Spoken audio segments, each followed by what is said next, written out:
नाज़रीन कराम, कुछ इंतहाई अहम तरीन डेवलपमेंट्स हैं जो आपके सामने रखनी है।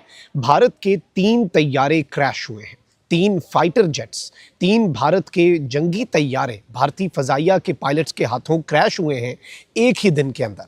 और इस वक्त भारत के अंदर चाहे भारतीय एयरपोर्ट्स की बात कर ली जाए, जीपीएस जैमिंग और जीपीएस स्पूफिंग हो रही है और उसके तनाजुर में भारत के अंदर इससे पहले दर्जनों जो कमर्शियल फ़्लाइट्स हैं वो भी डिले हुई। लेकिन अब भारत के तैयारों का गिरना और एक ऐसे मौके पर जब भारत ने अपनी तारीख की सबसे बड़ी जंगी मशक़ें त्रिशूल एक्सरसाइजेज़ जो ट्राई सर्विसेज एक्सरसाइजेज़ हैं उनका इख्तिताम किया है। इस इख्तिताम पर भारत के एयरप्लेन्स का क्रैश होना, भारत की जंगी तैयारियां, ये तमाम तर चीज़ें पाकिस्तान के लिए भी आई ओपनर हैं और पाकिस्तान के लिए भी एक क्लियर कट मैसेज है कि इस वक्त भारत क्या प्लान कर रहा है, इस वक्त भारतीय मीडिया क्या रिपोर्ट कर रहा है। इन तैयारों के हवाले से मैं सारी डिटेल्स आपके सामने रखता हूँ एंड व्हाट्स नेक्स्ट। इनकी वजूहात के अलावा क्या इस वक्त कोई साइबर अटैक हुआ है इंडिया के ऊपर जिसकी वजह से उनका एयर ट्रैफिक सिस्टम जो है वो अफेक्ट हुआ, या फिर ये कोई इलेक्ट्रॉनिक वॉरफेयर के जो टैक्टिक्स हैं उनके ज़रिए इंडिया के तैयारे जो हैं, या फिर ये इनकॉम्पिटेंसी है पायलट्स की। ये सब कुछ हमने डिस्कस करना है और इसके जो इम्प्लिकेशंस हैं वो पूरे रीजन के ऊपर होंगे, पूरे खित्ते पे, बिलखुसूस पाकिस्तान। अगर अभी तक आपने इस वीडियो को लाइक नहीं किया तो लाइक ज़रूर कर दें, कमेंट सेक्शन में पाकिस्तान जिंदाबाद का नारा ज़रूर लिखें और जिन लोगों ने चैनल को सब्सक्राइब नहीं किया उनसे मेरी ये दरख्वास्त है कि चैनल को भी लाजमी सब्सक्राइब कर लें। सबसे पहले तो नाज़रीन इकराम, आप 2-3 चीज़ों को समझें। पिछली कुछ रातें ऐसी हुई हैं, पिछली 2-3 ऐसी गुजरी हैं जिनमें भारत के मुख्तलिफ शहर और बिलखुसूस राजस्थान, जोधपुर, वो शहर जो पाकिस्तान के साथ इंटरनेशनल बॉर्डर शेयर करते हैं, उन शहरों के अंदर अचानक से जैसे मिसाइल हमला होता है या इतनी सख्त आवाज़ें जो हैं वो सुनी गई कि लोग परेशान हुए, खौफ व हिरास फैला। लेकिन फिर पता चला कि इंडियन एयरक्राफ्ट जो है, इंडियन फाइटर जेट्स जो हैं, वो अपना साउंड बैरियर तोड़ के, वो जो एक सोनिक बूम होती है जब कोई साउंड की स्पीड से तेज़ ऑब्जेक्ट जाता है तो उसकी एक सर्टन वो एक आवाज़ क्रिएट करता है, तो ये वो आवाज़ थी। इससे हमें ये बात समझ लगी कि भारत इस वक्त हर तरह से हर तरह की एक्सरसाइजेज जो हैं और जो अपने फाइटर जेट्स हैं उन्हें भी उनकी लिमिट्स को पुश करके भारत जो है वो आगे बढ़ रहा है। इस चीज़ को आपने समझना है। फिर हमने यहाँ तक ऑब्ज़र्व किया कि वो मकामात जो कि पाकिस्तान और सर क्रीक के वाले से बहुत इंपॉर्टेंट हैं, जहाँ पर कवर करने के लिए इनके पास ऑपरेशनल एयर बेस नहीं है, एंड उसी जगह के ऊपर ये क्या करते हैं, राजस्थान गुजरात बॉर्डर और वहाँ पर जो हाईवेज़ हैं उनके ऊपर ये टेक ऑफ और लैंडिंग की एक्सरसाइजेज करते हैं अपने फाइटर जेट्स की। इससे भी हमें ये बात समझ लगती है कि भाई कुछ न कुछ तो भारत जो है वो प्लान कर रहा है। अच्छा, अब इस सब के अंदर आप ये देखें कि पिछले कुछ दिनों में नई दिल्ली के अंदर ये आगाज़ हुआ, फिर मुंबई के वाले से कल नोटम जारी हुआ। भारत के 3-4 जो बड़े एयरपोर्ट्स हैं वहाँ पर जीपीएस जैमिंग और जीपीएस स्पूफिंग। जीपीएस स्पूफिंग का मतलब ये है कि भाई जीपीएस का सिग्नल ही ख़राब हो जाए, मतलब ये बहुत सीरियस चीज़ होती है।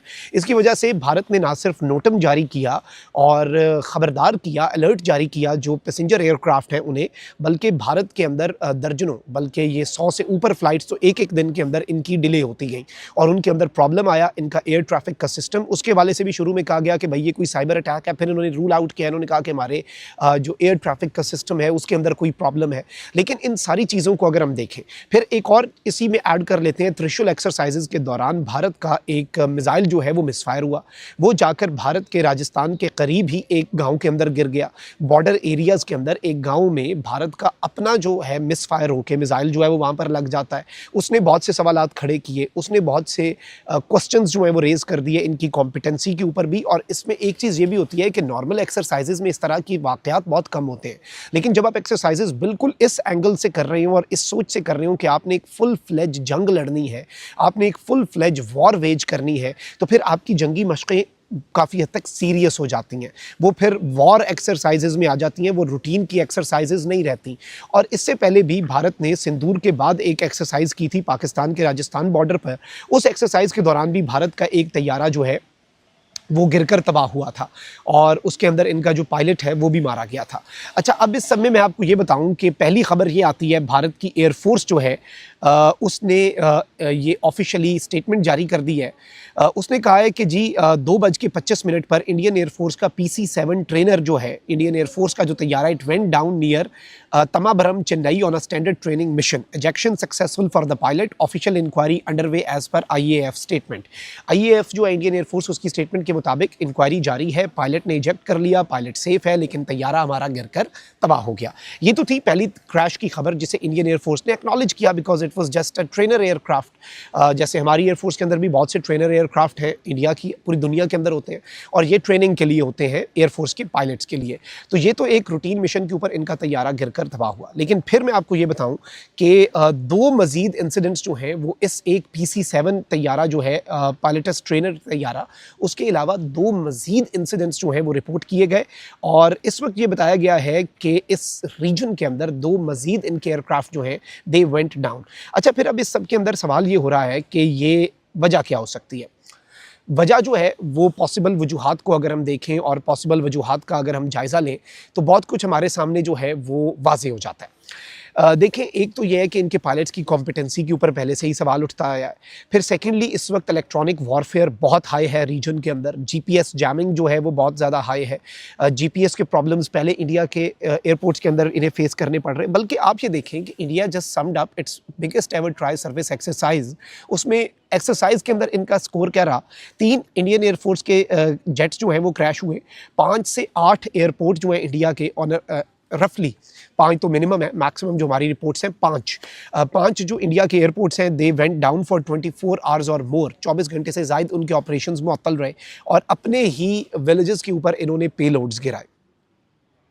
आप अंदाज़ा करें कि ये इनकी तारीख की सबसे बड़ी जंगी मश्क थी जो इन्होंने हमारी एयरफोर्स को, हमारी नेवी को और हमारी आर्मी को मैसेज देने के लिए किया. और हार्ट्स एंड प्रेयर्स जो ये क्रैशेस हुए हैं ये नहीं होने चाहिए. लेकिन इसमें बहुत से सवालात हैं कि क्या ये मामला सिर्फ कॉम्पिटेंसी का है या फिर क्या ये नरेंद्र मोदी का जंगी जुनून है जिसकी वजह से पायलट्स को they had to push their limits, जिस तरह से सोनिक बूम्स क्रिएट कर रहे हैं और अपनी साउंड बैरियर्स को तोड़ के फ्लाइट्स कर रहे हैं, अपनी परवाज़ें कर रहे हैं. और ये रूटीन मिशन है, रूटीन सॉर्टी का ये मिशन होता है. तो इसको अगर हम देखें तो बहुत कुछ जो है वो जवाब तलब भी है. यानी बहुत से सवालात खड़े होते हैं और बहुत से उनके जवाबात जो हैं वो अनआंसर्ड हैं. और ये एक मिस्ट्री बन गई है कि एक ही दिन के अंदर एक तैयारा नॉर्मली हो जाता है. ऐसे रूटीन ट्रेनिंग एयरक्राफ्ट वैसे भी गिर जाते हैं, लेकिन इंडिया चूंकि अपनी एक्सरसाइजेस भी कर रहा है, इंडिया के अंदर GPS जैमिंग भी रिपोर्ट हो रही है, इलेक्ट्रॉनिक वॉरफेयर की गेम्स जो हैं वो भी चल रही हैं और इलेक्ट्रॉनिक वॉरफेयर के टैक्टिक्स जो हैं वो भी लगाए जा रहे हैं. बल्कि हेओम तैयारा जो है इसराइली बनाया हुआ जो इनका जासूसी वाला ड्रोन तैयारा है वो 12 घंटे एक हमारी LOC से 10 किलोमीटर दूर इंडिया में परवाज़ करके जासूसी करता रहा 5 घंटे मजीद. यानी इनकी तैयारियां तो उसी तरफ को है ना, और ऊपर से जंगी जुनून और प्रोवोकेटिव स्टेटमेंट्स. तो सवालात ये है कि क्या ये कोई इलेक्ट्रॉनिक वॉरफेयर का इनका अपना जो सिस्टम है उसमें कोई प्रॉब्लम आ गई कि ये कुछ करने की कोशिश कर रहे हो या प्लान कर रहे हो, क्योंकि इन्हें बहुत बड़े सरप्राइजेस मिले जो मई 2025 का क्लैश था पाकिस्तान के साथ और उसमें इलेक्ट्रॉनिक वॉरफेयर, अवाक तैयारे और बाकी चीज़ों ने बहुत डिसाइसिव रोल जो है वो प्ले किया था. तो एक सवाल तो ये भी है. दूसरा इसमें पॉसिबिलिटी जो है वो फिर पायलट्स और उनके ऊपर जो प्रेशर है उसकी पॉसिबिलिटी. और आप ये देख लें कि मई 2025 में दे लॉस्ट 6 जेट्स, 6 तैयारे इन्होंने लूज़ किए. 7वां वो इसराइली बड़ा वाला हेरॉन ड्रोन था इनका, तो वो भी आप उसे 7 भी कह सकते हैं. और 8वां इनका तैयारा जो है वो बड़ा शदीद डैमेज हुआ. तो अब ये पाकिस्तान के खिलाफ एक और महाज की तैयारी कर रहे हैं और एक ही दिन में अभी इन्होंने जंग शुरू नहीं की और अपनी मशकों के अंदर इनके 3 तैयारे गिर गए हैं. And then you imagine and then you think कि आप पाकिस्तान के एयरफोर्स जो है उसे और उसके पायलट्स को टफ टाइम दे लेंगे. इतना भी आसान नहीं है.